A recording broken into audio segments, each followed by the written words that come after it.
धुळे तालुक्यातील नंदाळे बुद्रुक परिसरात हरिण, रानडुकरे, काळवीट या वन्य प्राण्यांकडून शेतातील पिकांचे मोठ्या प्रमाणात नुकसान होत आहे। अक्षरशः वन्य प्राण्यांनी शेती शिवारात चांगलाच धुमाकूळ घातल्याने शेतकरी त्रस्त झाला आहे। वन विभागाने मात्र याकडे दुर्लक्ष केले आहे। वन विभागाने या वन्य प्राण्यांचा बंदोबस्त करावा अशी मागणी नंदाळे बुद्रुक येथील शेतकऱ्यांनी केली आहे।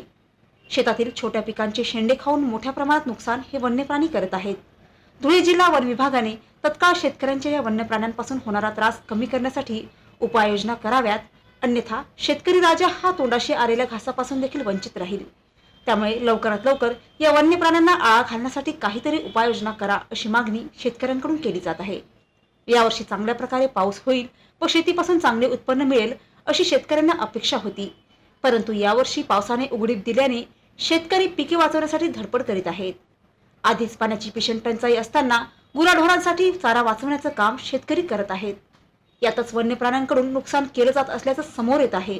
या सर्व परिस्थितीचा सामना करत असताना वन्य प्राण्यांपासून होणारे शेतीमालाचे नुकसान आणि वन विभाग झोपेत, यामुळे शेतकरी हैराण झाले आहेत। ठळक घडामोडींसाठी देशोन्नती न्यूज चॅनलला सबस्क्राईब करा आणि बेल आयकॉन प्रेस करा।